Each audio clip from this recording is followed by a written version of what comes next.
साथियों, आपका अपने यूट्यूब चैनल में हार्दिक स्वागत है। साथियों, आज हम आगामी राष्ट्रीय मेंस कम मेरिटशिप एग्ज़ाम को लेकर शैक्षिक योग्यता के जो महत्वपूर्ण प्रश्न हैं उन पर चर्चा करेंगे। ये जो प्रश्न हैं आगामी परीक्षा को लेकर बहुत ही महत्वपूर्ण हैं और इनसे परीक्षा में सवाल पूछे जाने की संभावनाएं अत्यधिक हैं। आगे बढ़ने से पहले साथियों निवेदन है, यदि अभी तक आपने चैनल को सब्सक्राइब नहीं किया है तो चैनल को सब्सक्राइब कर लें ताकि आगे आने वाला अपडेट आपको समय से मिल सके।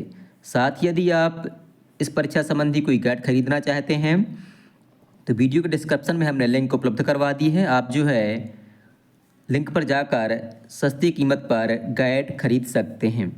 तो आइए साथियों देखते हैं शैक्षिक योग्यता के महत्वपूर्ण प्रश्न और उनके सही उत्तर। साथियों, शैक्षिक योग्यता के अंतर्गत समाज विज्ञान विषय का पहला प्रश्न है, किस वर्ष में बंगाल दो भागों में विभाजित हुआ था, अर्थात बंगाल का विभाजन कब हुआ था। इसका सही उत्तर है ऑप्शन तीसरा, वर्ष 1905 में। लॉर्ड कर्जन ने जो है बंगाल का विभाजन वर्ष 1905 में किया था। अगला प्रश्न है, भारत के अंतिम वायसराय कौन थे। इसका सही उत्तर है ऑप्शन चौथा, लॉर्ड माउंटबेटन।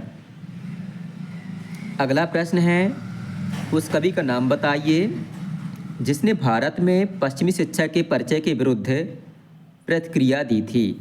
तो साथियों इसका सही उत्तर है ऑप्शन तीसरा, रविंद्रनाथ टैगोर जी। इन्होंने जो है गीतांजलि नामक एक पुस्तक भी लिखी थी और ये भारत के जो राष्ट्रगान है जनगण मन अधिनायक जय हे उसके रचयिता माने जाते हैं और ये एशिया के पहले व्यक्ति थे जिनको जो है साहित्य के क्षेत्र में गीतांजलि के लिए नोबेल पुरस्कार मिला था। अगला प्रश्न है, 1857 की क्रांति की शुरुआत कहाँ से हुई थी। तो इसका सही उत्तर है ऑप्शन पहला, मेरठ से। 10 मई 1857 को जो है 1857 की क्रांति की शुरुआत मेरठ से हुई थी। अगला प्रश्न है, रामकृष्ण परमहंस के शिष्य कौन थे। तो इसका सही उत्तर है ऑप्शन दूसरा, स्वामी विवेकानंद। अगला प्रश्न है, हम्पी किस साम्राज्य की राजधानी थी। तो इसका सही उत्तर है ऑप्शन पहला, विजयनगर साम्राज्य की। अगला प्रश्न है, किसने जो है व्यापगत या हड़प सिद्धांत की नीति को जो है शुरू किया था। तो इसका उत्तर है ऑप्शन पहला, लॉर्ड डलहौजी। और लॉर्ड कर्जन ने जो है बंगाल का विभाजन किया था। प्रश्न है, ब्रह्म समाज की स्थापना किसने की थी। तो ब्रह्म समाज की स्थापना जो है राजा राम मोहन राय ने 1828 ईस्वी में की थी और जो दयानंद सरस्वती जी हैं इन्होंने जो है आर्य समाज की स्थापना की थी।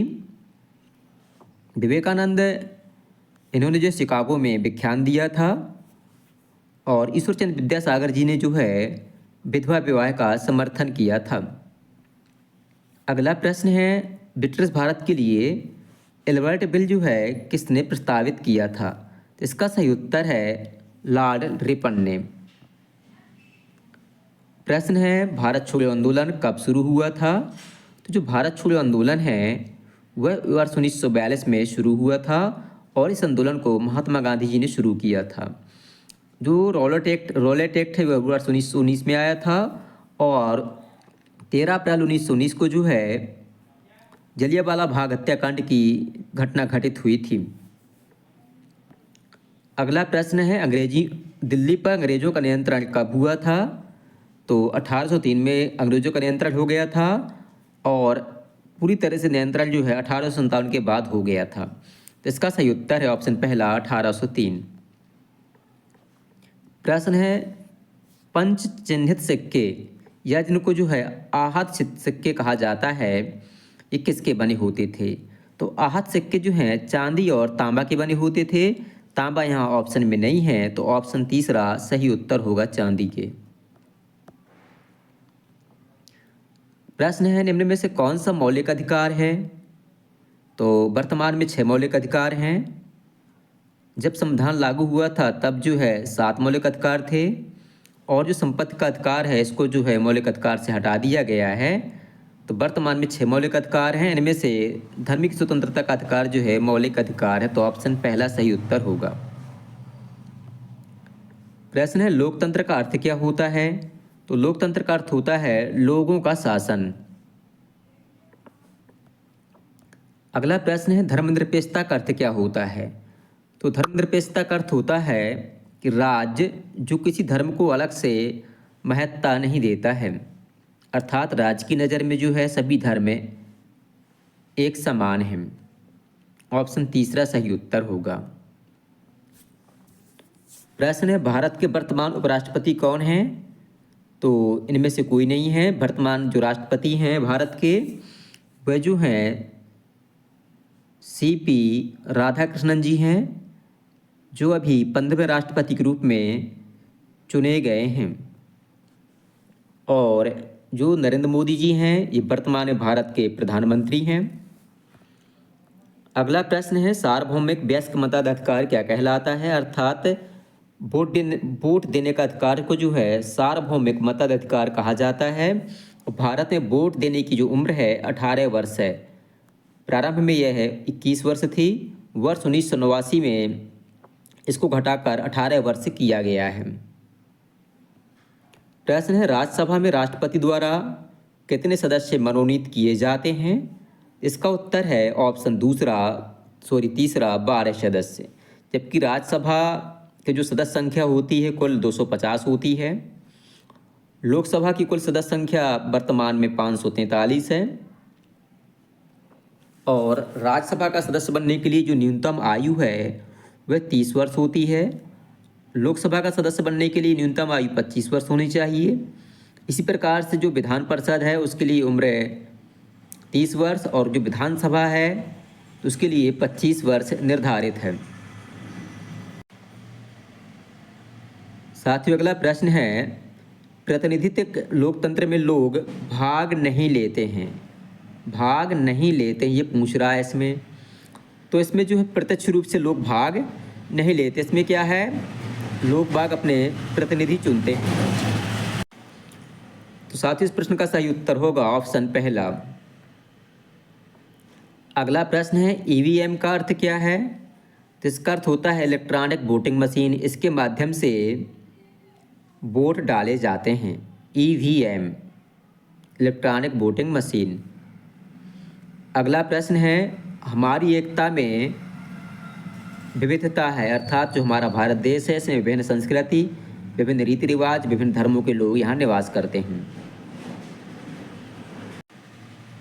साथियों अगला प्रश्न है कि यदि 13 वर्ष का बच्चा एक फैक्ट्री में काम करता है तो उसे क्या कहेंगे?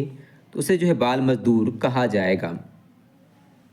अगला प्रश्न है देश में पोस्ट या डाक और रेल सेवाएं कौन चलाता है? तो जो केंद्र सरकार है इसका संचालन करती है। अगला प्रश्न है भारत का सर्वोच्च न्यायालय कब स्थापित हुआ था? तो यह जो है 26 जनवरी वर्ष 1950 को स्थापित हुआ था। अगला प्रश्न है साथियों सहारा किस प्रकार का मरुस्थल है? तो सहारा जो है एक गर्म मरुस्थल है। अगला प्रश्न है निम्न में से मृदा निर्माण का कारक नहीं है। पूछ रहा है कि किसका योगदान मृदा निर्माण में नहीं है? तो मृदा संरचना का निर्माण मतलब मृदा संरचना अलग चीज़ हो जाती है, जबकि कार्बनिक पदार्थ है जलवायु है ये जो है मृदा निर्माण में योगदान देते हैं। इस प्रकार से साथियों ऑप्शन तीसरा इसका सही उत्तर होगा। अगला प्रश्न है बिरसा जो हैं किस जनजाति से संबंधित थे? तो ये जो मुंडा जनजाति से संबंधित थे और ये झारखंड राज्य से इनका संबंध है। बिरसा मुंडा इनकी जयंती जो है 15 नवंबर को मनाई जाती है। और अगला प्रश्न है कौन सा राज्य अभ्रक का उत्पादक नहीं है? तो जो कर्नाटक राज्य है ये अभ्रक का उत्पादक नहीं करता है, जबकि झारखंड, राजस्थान और आंध्र प्रदेश ये तीनों जो हैं अभ्रक का उत्पादन करते हैं। गोल्डन फाइबर संदर्भित करता है, अर्थात गोल्डन फाइबर या सुनहरा रेशा किसको कहा जाता है? तो इसका उत्तर ऑप्शन तीसरा, जूट को। सिलिकॉन वैली कहाँ स्थित है? तो सिलिकॉन वैली जो है बेंगलुरु में स्थित है। बेंगलुरु जो है कर्नाटक का एक शहर है। बीघा क्या है? तो आप जानते हैं जमीन की माप की इकाई जो है बीघा कहलाती है। ऑप्शन तीसरा सही उत्तर है। अगला प्रश्न है, वह संसाधन जो सभी जगह प्राप्त किए जा सकें उन्हें क्या कहते हैं? तो सभी जगह लिखा हुआ है यहाँ, अर्थात सर्वव्यापी। जैसे सूर्य का प्रकाश है, जल है और हवा है, ये सर्वव्यापी संसाधन कहलाए जाते हैं। किसी भी देश में पहुँच जाएं तो ये आपको मिलेगा वहाँ। धारावी विश्व की सबसे गंदी बस्ती है, ये किस शहर में स्थित है? ये जो है मुंबई यानी कि महाराष्ट्र में स्थित है। पृथ्वी की सतह के नीचे दबी चट्टानों से खनिजों के बाहर निकालने की प्रक्रिया को खनन कहा जाता है। साथियों अगला प्रश्न है, भारत का पहला नक्शा किसने तैयार किया था? तो इसका सही उत्तर है ऑप्शन दूसरा, जेम्स रेनेल ने भारत का पहला नक्शा तैयार किया था। तो साथ इस प्रकार से शैक्षिक योग्यता के समाज विज्ञान विषय के ये प्रश्न पूरे होते हैं। इसी प्रकार के सवाल आपकी परीक्षाएं पूछे जाएंगे। आपको वीडियो पसंद आए तो वीडियो को लाइक करें, अपने साथियों के साथ शेयर करें और हमारे चैनल को सब्सक्राइब करना बिल्कुल भी ना भूलें, ताकि आगे आने वाला अपडेट आपको समय से मिल सके और आपकी तैयारी बहुत अच्छे से हो सके और आपका चयन इस परीक्षा में हो सके। बहुत बहुत धन्यवाद।